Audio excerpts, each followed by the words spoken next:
Ah, Hallelujah! Para yung nangaantok, magising. Topic ko ngayon ay perfection. Sa apostolic doctrine ako kumuha.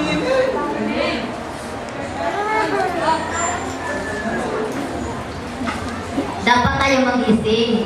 Hindi pwede tayo aantokin kasi nandyan yung nagbabantay sa atin. Amen. Pakibukas sa Ephesians 5:25 hanggang 27. Hindi ko siya nilalaro. Pinipigilan ko na siya maglaro.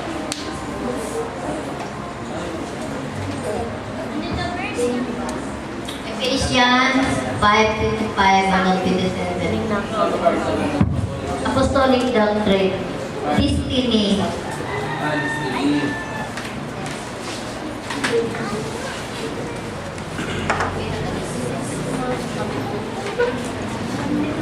Pa-flash yung apostol.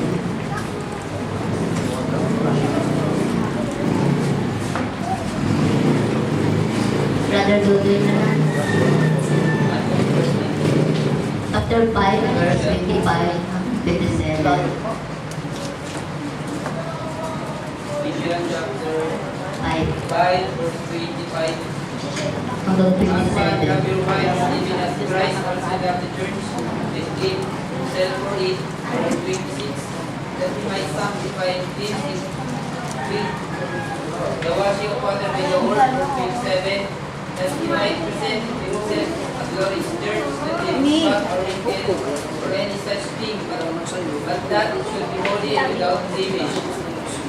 Ibig sabihin dito, yung daw, sabi dito sa yung tungkol sa asawang lalaki, sabi dito, mahalin mo daw yung asawang babae na kagaya ng pagmahal ni Kristo sa Iglesia. Sabi dito sa 26, upang kanyang pakabanalin at linisin sa makita ng paghugas ng tubig sa salita. Ibig sabihin, pag ikaw ay nugasan ng tubig, at saka sa pamagitan ng word, dapat tayo maging malinis sa harapan ng Diyos. Sa naman 27, yung tayo daw na parang walang daw tayo, walang dungis at walang kulubot sa harapan niya, dapat tayo maluwalhati sa pagharap sa Kanya bilang kay Kristo. Sa naman sa Ephesians 1:4. Tertiary.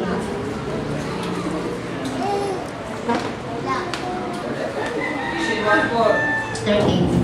According as he has chosen us in him before the foundation of the world, that we should be holy and without blame before him. Ibig sabihin dito sa chapter 1 verse 4, ayon sa pagkapili, parang daw tayo, pag ikaw ay pinili, nandoon pa daw tayo sa sinapupunan ng ating mga magulang. Ibig sabihin, na pala tayo, pinili na tayo ng Diyos. At ibig sabihin, binukod na tayo at wala na tayo doon sa sanlibutan, sabi dito. Pag ikaw ay pinili, malinis ka talaga. Ephesians 4:4. Ephesians 4:12 hanggang 13. Sister Amor. Walang Ephesians dito sa Bible ko. 4:12 hanggang For there is one body, one spirit, even as ye are called in one hope of your calling. Verse 12. hanggang yan? 12, 13. For the perfecting of the saints, for the work of the ministry, for the edifying of the body of Christ. Verse 13. Then we will come in the unity of faith, and of the knowledge of the Son of God, and the perfect man, and the measure of the stature of the fullness of Christ. Ibig sabihin, dito daw sabi, pag ikaw ay isang katawan ni Kristo, isang espiritu, ibig sabihin, ang pagtawag sa iyo, hindi kayo magkakaiba, kundi magkakaisa kayo.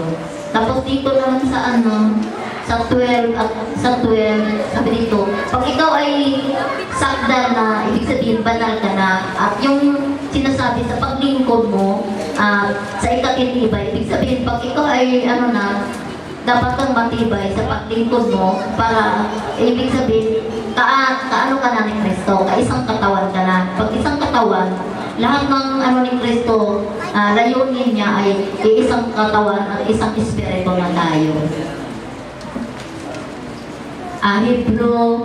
Hebreo 6:1.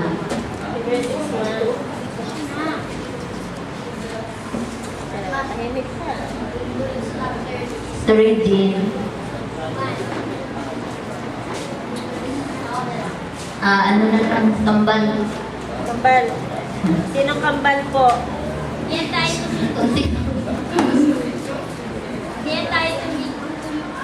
tumigil na ng pagsasalita ng mga unang simula ng aral ni Kristo at tayo magpatuloy sa kasagalan ng huwag natin ilagay ng muli ang pinasasaligan ng pagsisisi sa mga patay na gawa ng pananampalataya ng Ibig sabihin dito, tayo daw dapat hindi tayo tumigil sa pag-ano sa salita ng Diyos. At yung salita niya dapat natin ipangaral at magpatuloy daw tayo, sabi niya. At huwag daw natin ilagay sa ano natin, dapat daw sa isip para yung ano daw, hindi tayo madadaya. At sabi pa, dapat tayo maging ano sa Diyos. Repent ang kailangan dito sa ating magsisi daw tayo. Lahat nating ginagawa na dati na ano wala sa Panginoon dapat nating patayin. Daniel 12 chapter 12 verse 3 hanggang 10. Daniel 12. Daniel na po. Daniel na po. Chapter 12 verse 3 tapos talo na lang sa 10. Verse 3. Daniel 12:3. At silang pantas ay sisila na parang ningning ng langit at silang mga babalik na ng marami sa katuwiran ay parang mga bituin magpakailanman. Sa 10, marami ang magpapakalinis at magpapakaputi at magpapakadalisay, ngunit ang masama ay gagawa na may kasamaan at wala sa masasama na makakaunawa, ngunit sila'y pantas ay mga kakaunawa. Yun, sabi dito. Tungkol sa ano to, yung sinasabi si Nabucodonosor, yung isang ano siya, isang gobernador. Ibig sabihin pag gobernador siya, ay mayroon siyang parang ano siya ang sanggunian, ano ba yan, pinono sa lahat ng lalawigan. Ay, ibig sabihin, siya ang mayroon siyang itinayo na parang sa harap ng mga ibig sabihin, lahat ng mga sa kanya, siya ang namumuno. Pero sabi dito, dapat maging daw tayo, hindi daw natin yung susundin ang mga bagay-bagay na kundi ang hukom sa atin yung sinasabi si Kristo lamang.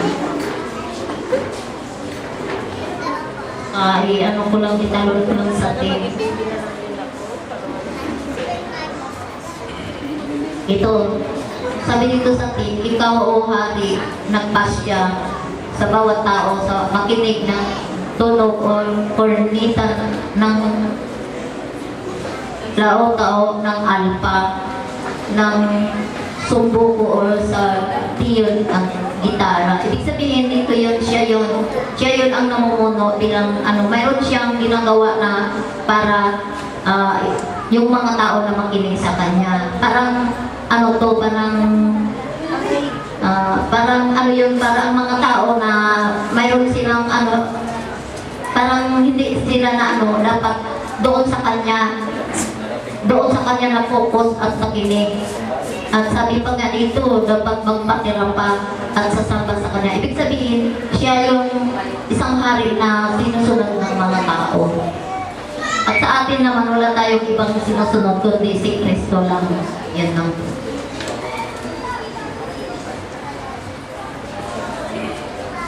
Salamat po Nanay Rose, no, na napakagandang tinuro niya ako sa perfection of the church.